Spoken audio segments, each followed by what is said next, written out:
Thank you so much for coming out to learning about vaping. We know across the United States that youth are vaping at unprecedented rates. As a community, we need to work together to assure that our kids are living healthy, long lives. So part of the solution to this problem, we believe, is that we educate ourselves. So tonight, we're going to welcome Natalie Thompson. Natalie is the Region 5 Tobacco Branch Manager.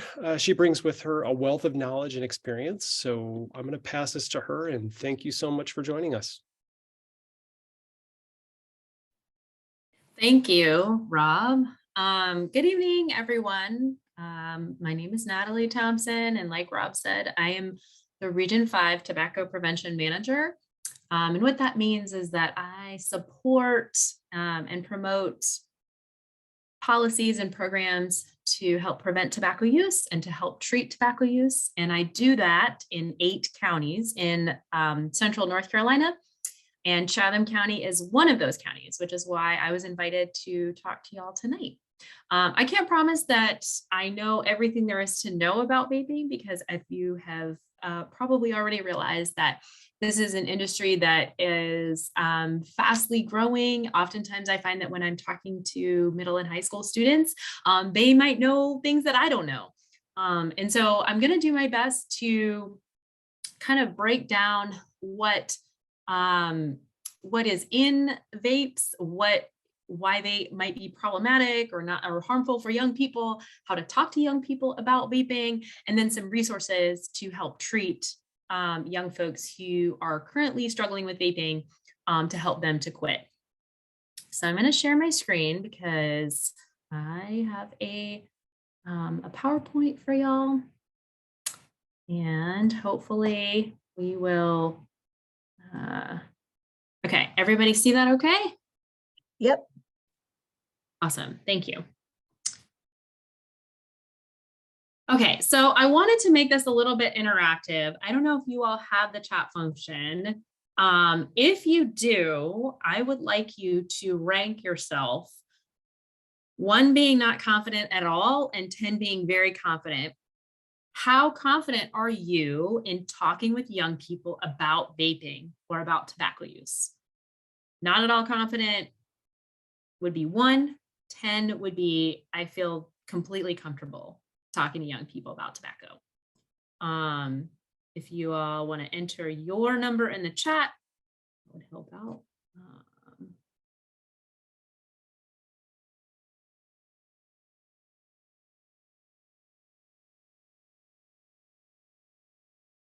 It looks like we've got folks all over the board. We got some 2s and 3s. Oh yeah, okay. We got a 6, that's good. A couple of 6s. Looks like there's nothing higher than a 6 so far. Okay, 5, middle of the road. Okay, so hopefully after this presentation, we can bump that number up a little bit. That's one of my goals in talking with you all tonight. Again, you don't have to know everything there is to know. I think really this is about helping to start a conversation with young people, being able to give them information on some of the dangers that may be involved.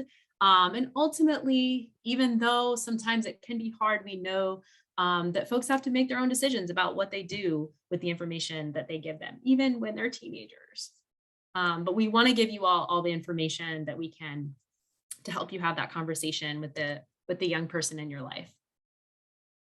So as Rob said, we have seen a huge increase in the use of vaping and e-cigarette products by young people. So this just shows that e-cigarettes are now by far the most commonly used tobacco product. It used to be cigarettes. E-cigarettes definitely have overtaken the use of any other tobacco product. So we see about 20% of high school students have used an e-cigarette product in the past 30 days, and about 6% of middle school students.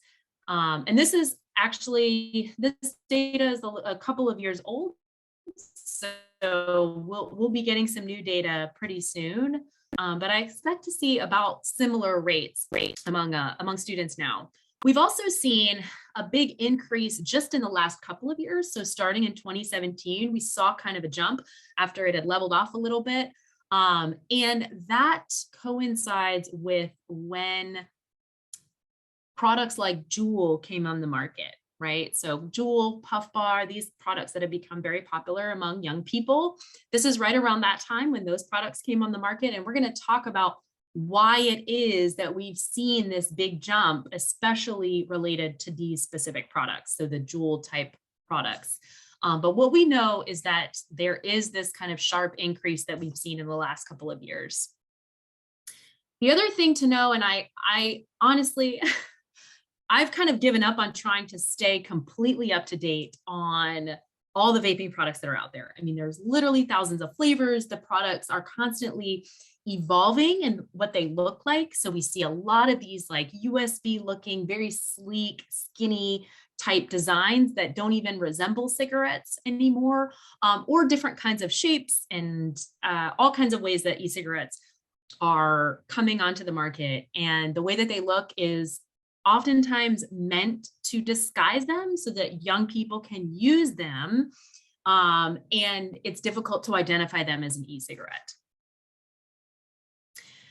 So regardless of what the outer e-cigarette or vape device looks like, they all pretty much work the same way.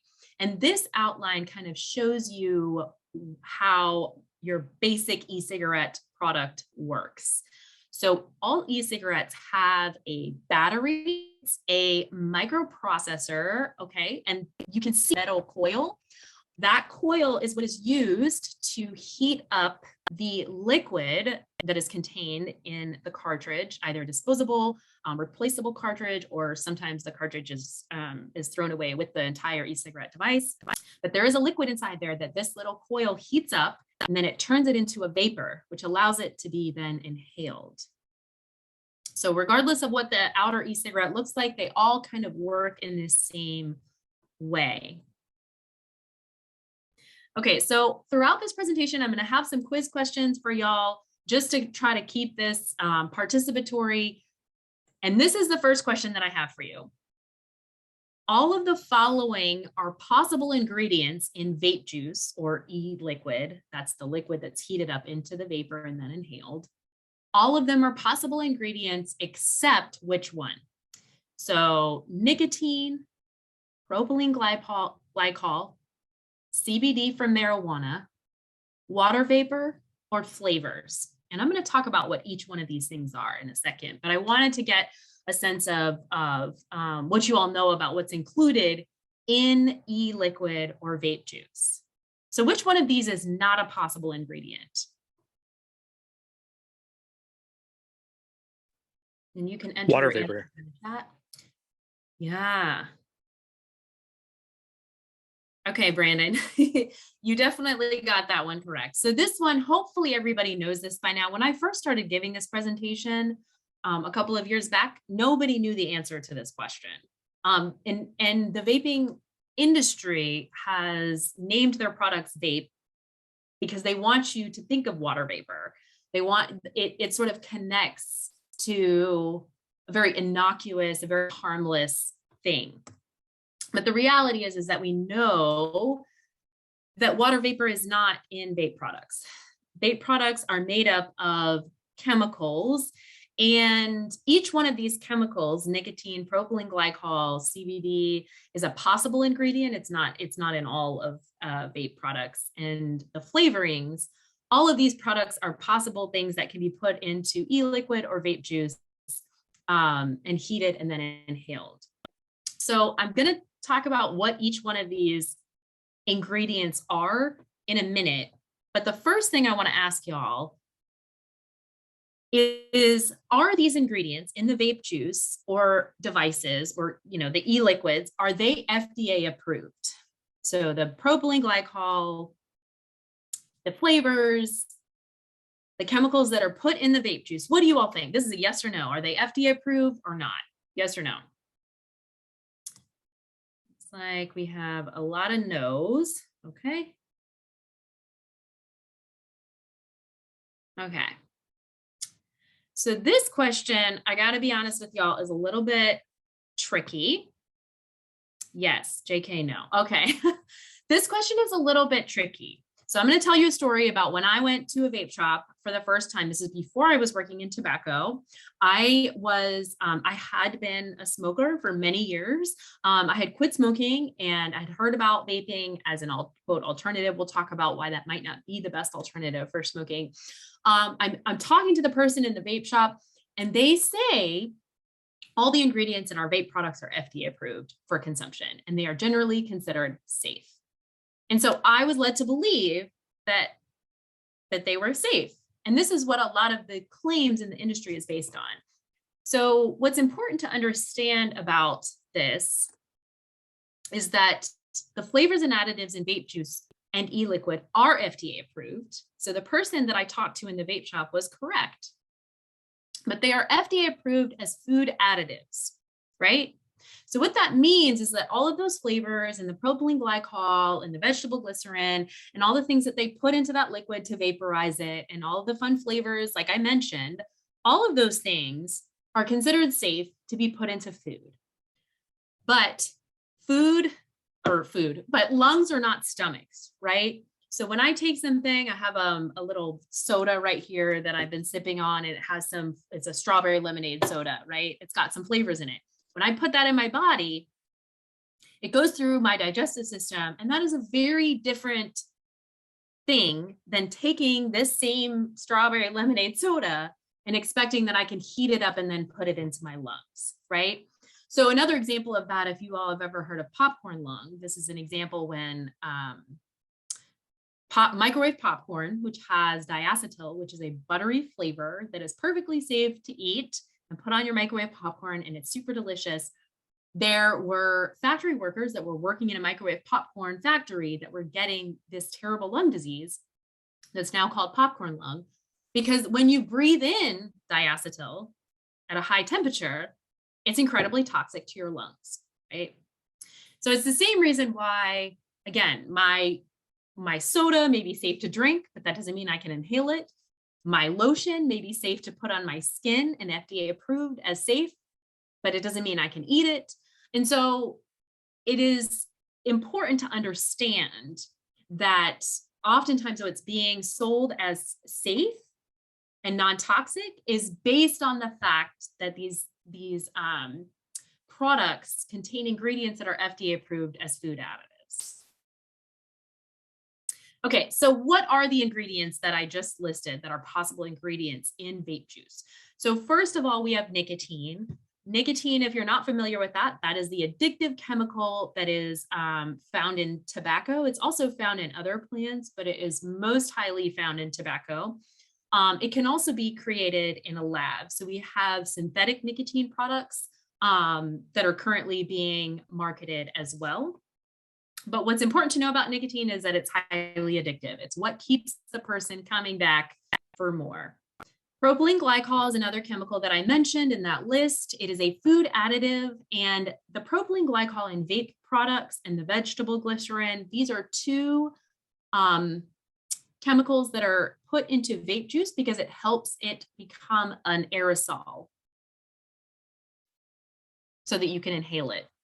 CBD, it's not found in all vape products, but it can be in vape products. And it is a chemical that is in marijuana that does not cause a person to get high. It's legal to consume here in North Carolina. So again, it's another possible ingredient in vape products. And then lastly, we have flavorings. And so there's all kinds of flavorings that can be included in e-liquid or vape juice. The flavors obviously are added to make the vapor, the aerosol taste and smell good to the user, and just make it a more pleasant experience. It also flavors help to mask the harshness of nicotine because nicotine. So the other thing that I wanted to talk about is other chemicals that can be in the aerosol. So I'm going to talk about this as aerosol rather than vapor, because vapor is, like I mentioned, a term that is used oftentimes in the industry, and it is purposefully meant to feel harmless. But what we're actually talking about is an aerosol because it is full of chemicals, including the chemicals I just talked about, right? So nicotine, flavorings. And then the other things that are often in the aerosol that the person ends up inhaling are heavy metals. So the reason why heavy metals are in the aerosol is because remember when I showed you that picture of that e-cigarette, kind of how it functions on the inside, you have this microprocessor device that heats up this coil, and it's a metal coil. And over time, the metal on that coil degrades, and it's being heated up to high temperatures. And that's how we get these tiny flecks of heavy metals that end up in the aerosol that the person then inhales. And this is very, as you can imagine, not very good for your lungs. So you've probably heard a bunch of the headlines recently about how young people seem like they are especially addicted to their vape devices, maybe even more than before.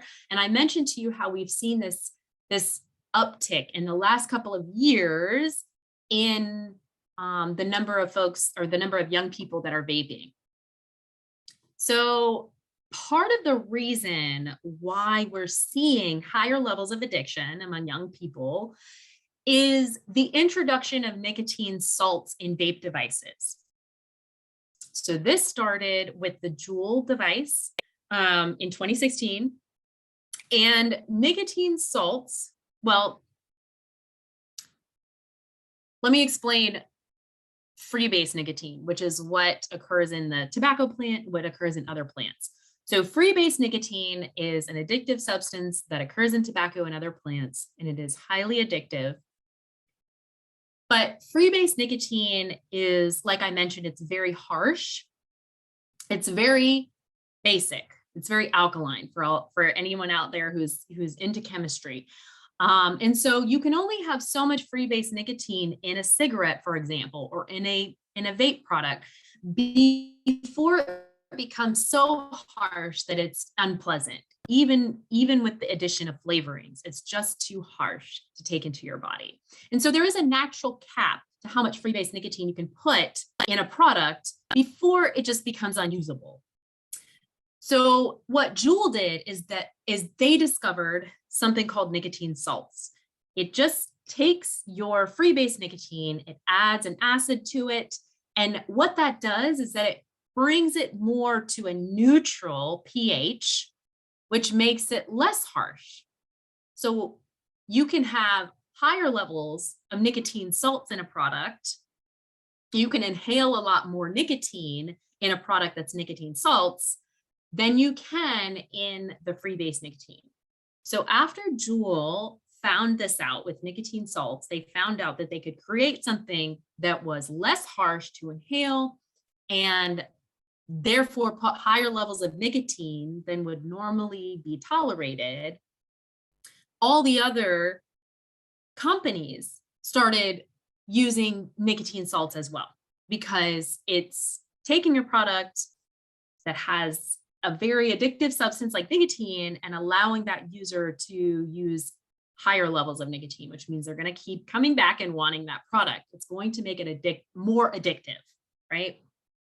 This is actually something that the tobacco industry did a century ago with cigarettes when they started genetically engineering tobacco plants to have higher levels of nicotine in them than was naturally occurring in the tobacco plant. That's why American Indians and Native Americans used tobacco in ceremonial practices and religious practices for centuries without developing these terrible addictions, is because the tobacco plant that occurs naturally in North America has a very low level of nicotine. But tobacco companies started engineering the plant to have really high levels of nicotine because they realized that nicotine was what made it addictive. And so now we come into the 21st century with e-cigarettes, and the e-cigarette industry is doing a very similar thing with nicotine salts. They're taking a form of nicotine and just making it even more addictive, easier to consume. Okay.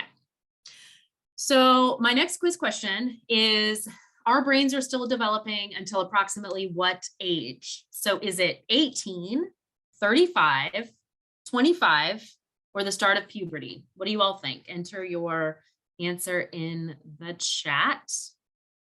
Okay, we've got some participation here. 25, C, 25. All right, you all are already experts at this. There's actually some research coming out that it may be even later for some folks, particularly boys or men, but 25 is considered the time at which your brain, your prefrontal cortex, the part of your brain that can make decisions and have good judgment, the part of your brain that oftentimes when we look at teenagers and we're like, what were you thinking? It's because that part of their brain has not developed yet. That's the part of the brain that we're talking about that doesn't develop until we're 25, right? That part that can weigh out the consequences when we make a decision, the part that's thinking about the future, the part that's thinking about not being impulsive and planning things out. That part of our brain that teenagers really struggle with because it's not developed, that part does not develop until we're 25 or maybe even a little bit older. So the reason why that is important is because we know that most tobacco users start using tobacco well before they're 25, right? Actually, most of them, the vast majority start before they're 18. And so you're introducing a very addictive substance like nicotine into a brain that has not fully developed. And this has some consequences. What it does is it can actually prime the brain for other addictions. Now, I don't really like the term gateway drug because I think that can be a misnomer. I think what we're talking about here is that if a person uses something like nicotine and it is before their brain has fully developed, if they then introduce other addictive substances into that brain, it is more likely that they will then become addicted to those things as well, right? It's not like a cause effect necessarily. But it's important to know that when your brain is not fully developed and you introduce things like alcohol or nicotine or substances that can be addictive and can alter the development of that brain, it is not going to be good. Nicotine also can increase the risk for mood disorders and impulsivity. Oftentimes, this is related to the fact that nicotine is an addictive substance, and it therefore creates a cycle, a daily cycle of withdrawal, right? Because your nicotine levels, when they're up, when you are able to use your device, you feel good. And then once they start to wane or fall in your brain, then there are withdrawal symptoms that are anxiety, that are depression, that are lashing out, all of these things that we might see that teenagers are already struggling with, right? That young people are already struggling with because their brains aren't fully developed. And then we're adding that nicotine withdrawal cycle on top of it. So now I want to talk about some of the strategies that we see in the targeting of young people in today's world, because this is actually the presentation that I give to young people, right? The presentation that I gave to y'all about, well, actually, I do like to talk to young people about what's included in e-cigarettes and vapes, but a lot of times they know now, at least, that these things aren't necessarily good for them. What they may not know is that the industry is pretty savvy about marketing their products. And teenagers oftentimes don't know how they're being targeted. And so this can be a real eye-opener for a lot of young folks. So for example, the placement of tobacco retailers or stores where vape products are sold, it can inadvertently send a message to young people that these products are safe. Right? So there's a Chuck E. Cheese in the same strip mall as there is a vape shop. There is a sign advertising, welcome all ages. We sell cold beverages, coffee, grocery, food, snacks, and vape products. So you're lumping together a product that is potentially dangerous with products that are not. And I will tell you that oftentimes these kinds of signs and advertisements are given to convenience stores by the tobacco industry, right? So they can pay stores to say, hey, put up this sign, or hey, do you need a sign for your store? And then they'll send the store that sign so that they can have their products advertised as part of that. So the other way that products are marketed is through streaming. So this is something that I've actually noticed a lot recently, just in shows that I tend to watch where I've actually seen an uptick in cigarette smoking. But one of the things that we see is an increase in the imagery that involves vaping or any tobacco use, especially among shows that 15 to 20-year-olds are watching. So tobacco imagery appears in 60% of the top 15 new shows that 15 to 20-year-olds watch, and 38% of the newly released movies. It is usually not an accident when these things happen, right? So it's like classic product placement in places where your target audience will see that product. And then the other thing that I see a lot of times in advertising is there is this sort of mixed message between what the vaping and tobacco industry is telling us about their products, which is that, you know, we want to help people who smoke cigarettes quit cigarettes and get off cigarettes and switch to vaping. And then it sort of contradicts with some of the imagery that's being presented in that ad, right? So this one, for example, is talking about switch to alt, right? But if I know anything about who smokes cigarettes, the demographic that smokes at the highest rate is 50 to 65-year-olds, right? Not folks that look like these folks who are really young. And the way in which the product is marketed here, where you have a vegetable in place of a cigarette, and that's supposed to represent a vape, like they're as healthy as vegetables, again, is sending a message to young folks that these products are harmless. Oops, I meant to have this as a quiz question, but I'll go ahead and give you all the answer. So the number one way to reduce tobacco use in a community is actually to raise the price of tobacco. And we know that because young people only have so much disposable income. So it's very easy to price them out of a market because they just can't afford. And what we've seen with e-cigarettes, which has also coincided with this rise of use among young people, that e-cigarettes have become cheaper and cheaper.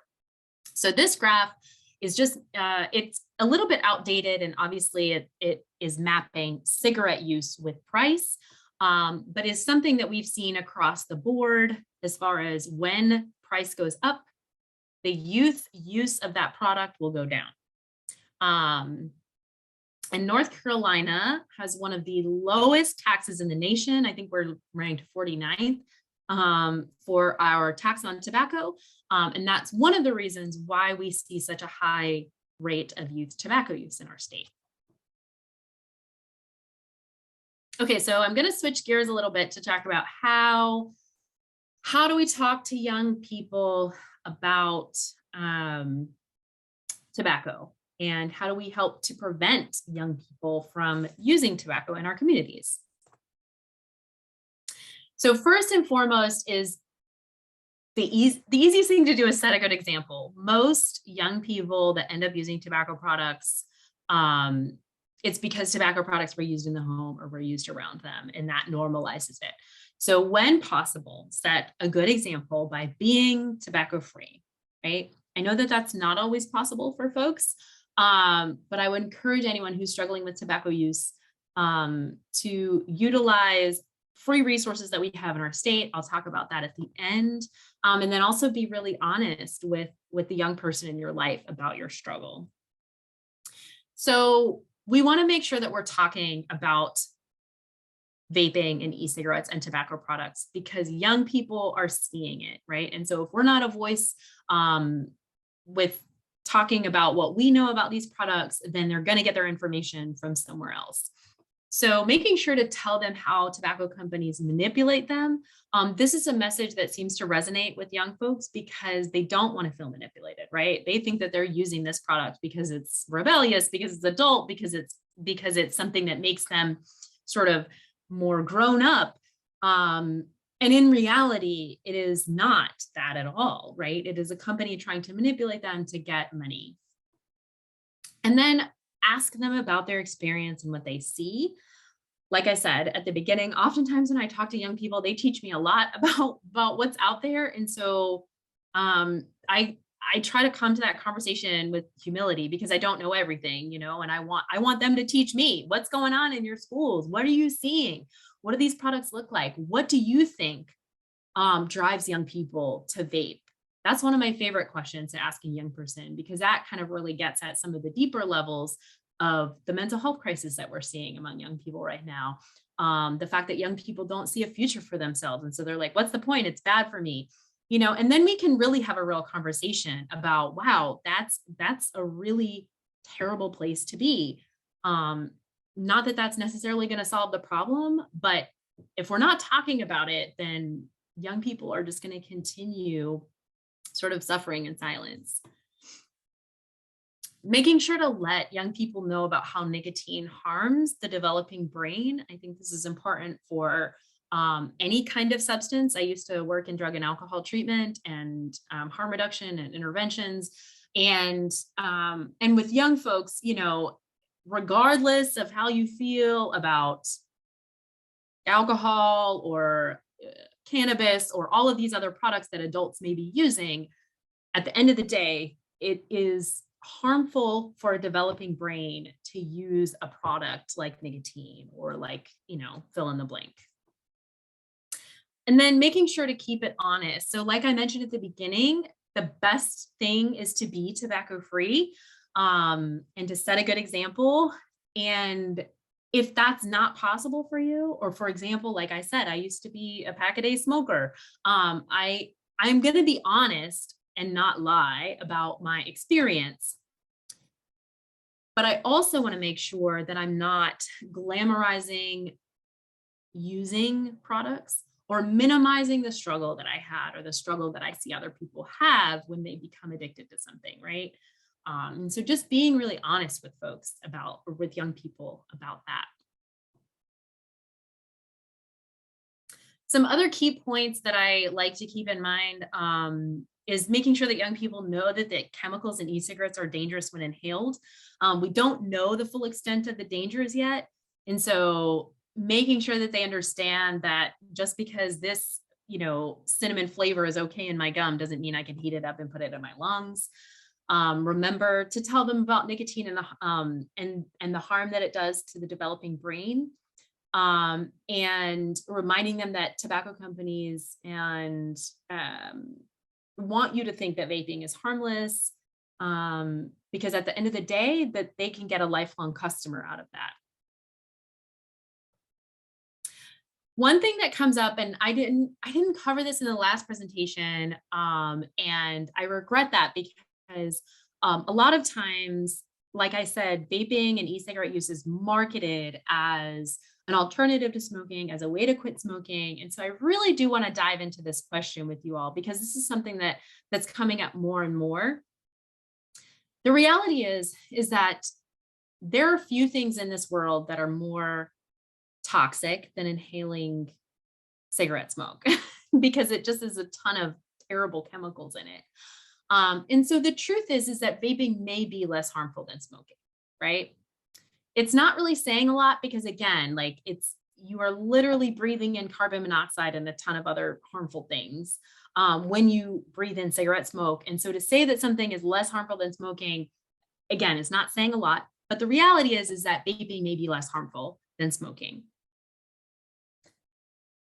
If a person uses vaping to quit smoking, research shows that more than 50% of folks will end up using both.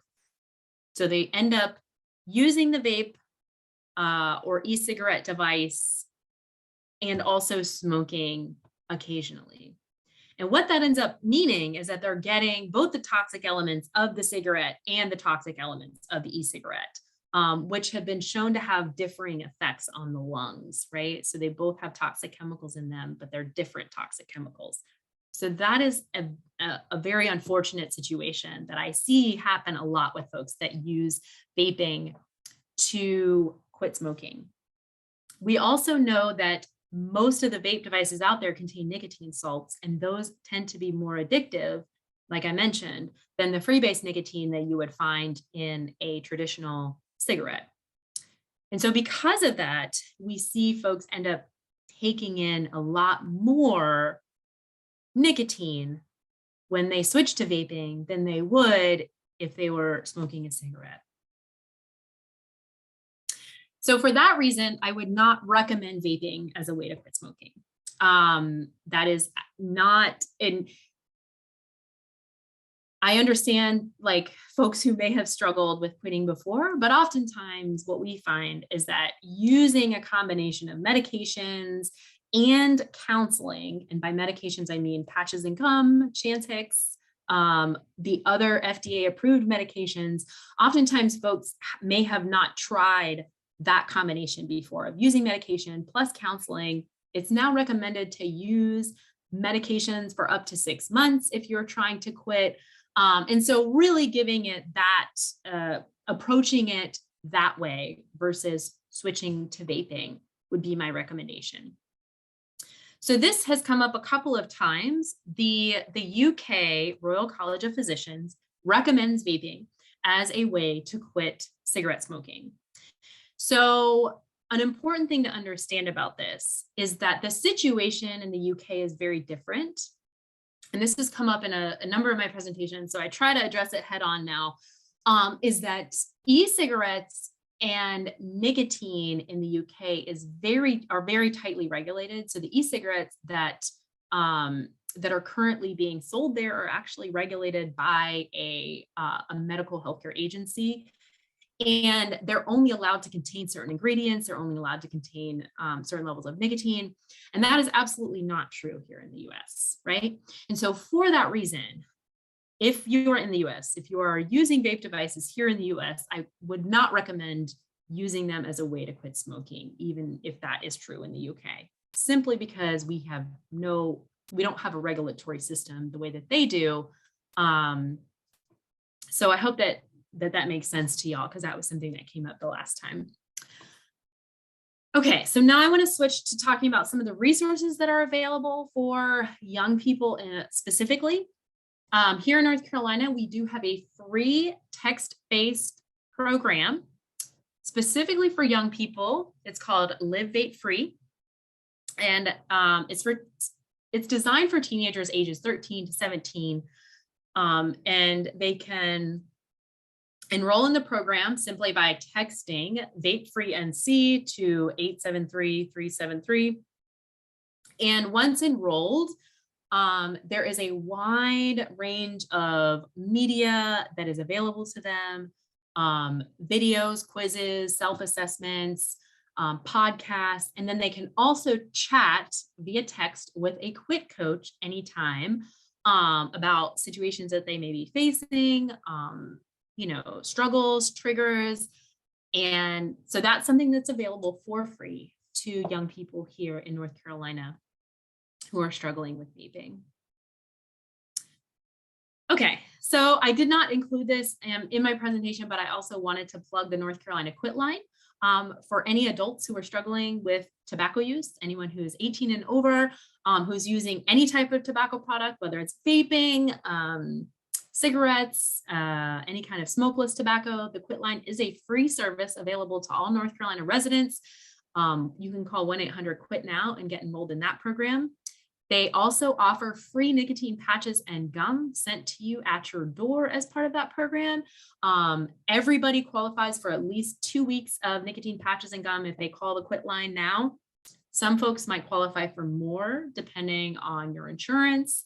And so definitely take advantage of that program. You can call, there is no limits to how many times you can go through the program. And so if you go through one round, you aren't able to quit, or maybe you relapse, you can still call again and still get your counseling and your nicotine patches and gum.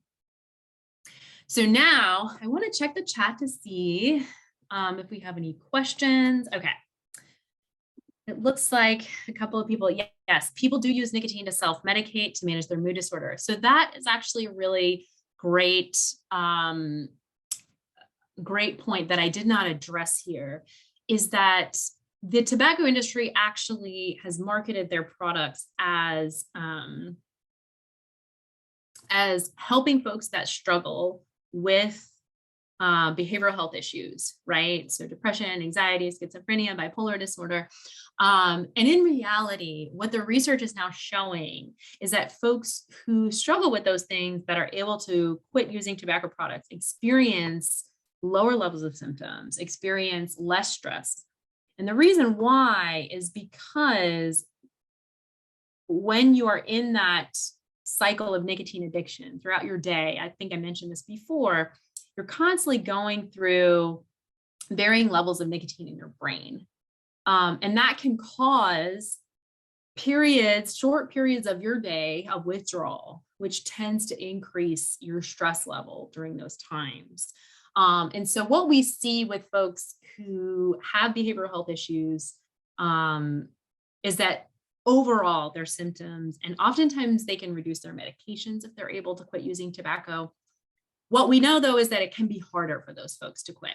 So the Quit Line actually has a behavioral health program right now that is offered to anyone that has a past experience or current struggle with any behavioral health issue. And they don't have to prove their diagnosis. They just have to say, I struggle with depression, or I have anxiety or PTSD or bipolar disorder.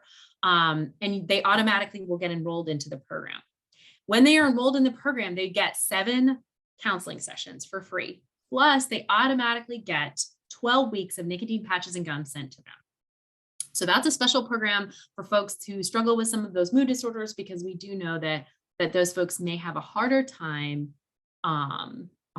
quitting. No, I just lost my chat.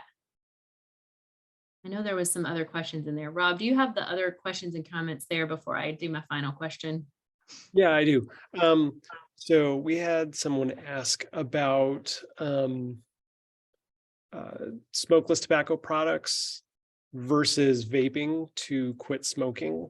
What are the risks associated with the smokeless tobacco, specifically Zyn, the pouch snus, I think they're called? Yeah, no, that is a great question. So smokeless tobacco products, Zyn, snus, the little pouches that the ones that they have now, they're like spitless, so you can just put them in your cheek. And I would say that using those products, you are going to bypass damage to your lungs, which is good. So you won't have the same risk that you would of lung cancer and some of those other things. My concern would be that a lot of those products also contain high levels of nicotine, because they are meant to be addictive. They're meant to, they are not designed necessarily to promote cessation or promote stopping.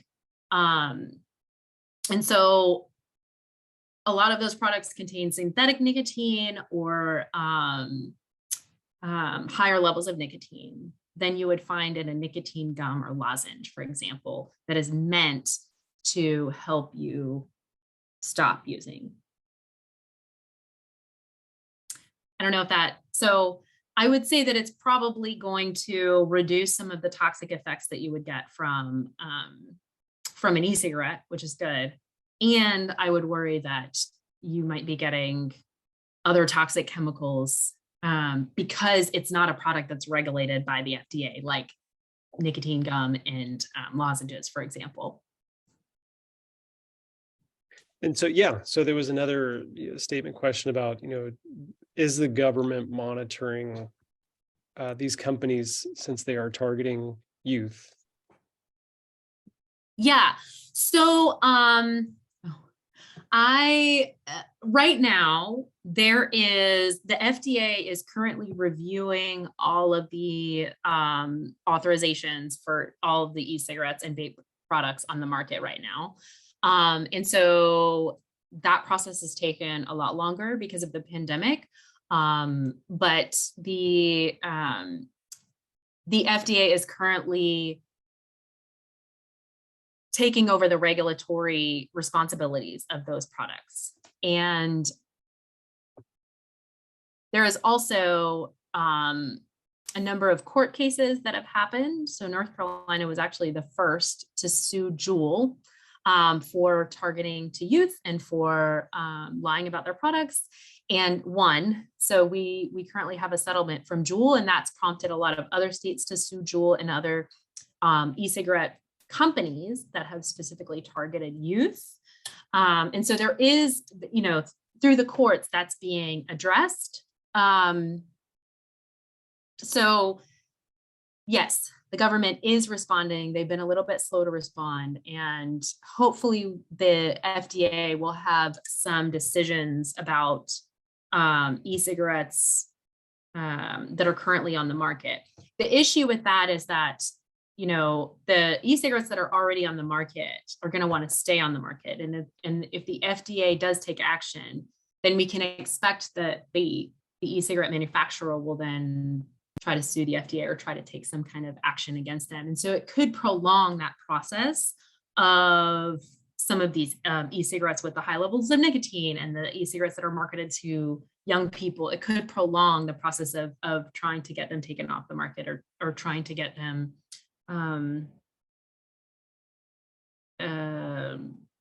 regulated. Yeah, the history from the 90s, they're just kind of repeating, the same tactics from the past. So it's very interesting to see how this is playing out. Yeah, most definitely. Yeah. And I think ultimately, a lot of folks, this goes for vaping, this goes for Zyn, this goes for any other product that's being marketed by a company, and I grew up in a family business, and I now work for a government institution. And so there's a very different goal in mind, right? So in a business, right, you want to make money. And that there's nothing wrong with that.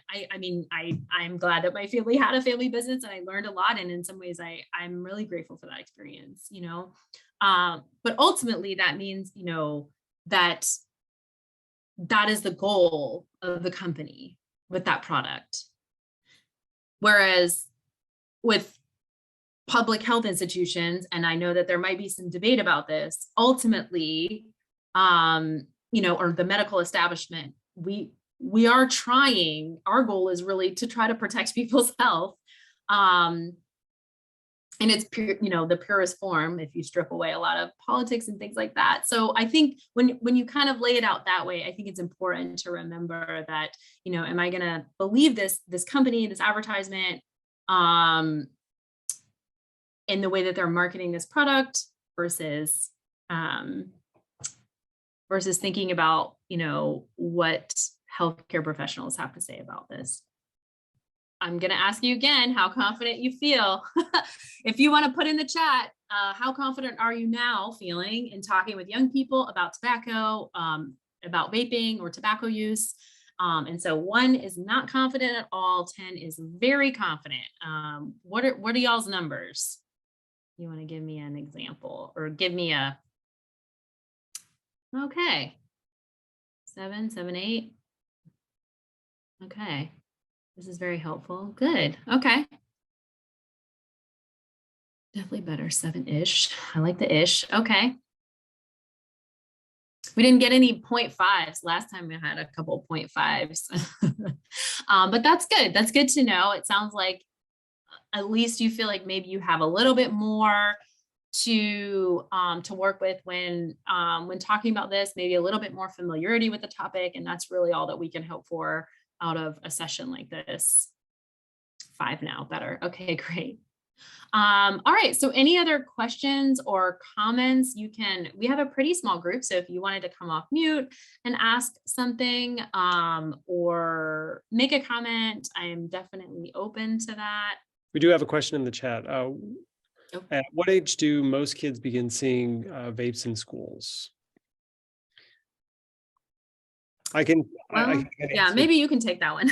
Yeah, I can answer that one a little bit. So data shows that kids start experiencing vaping, seeing it in middle school, and it really, really escalates onto the high school years.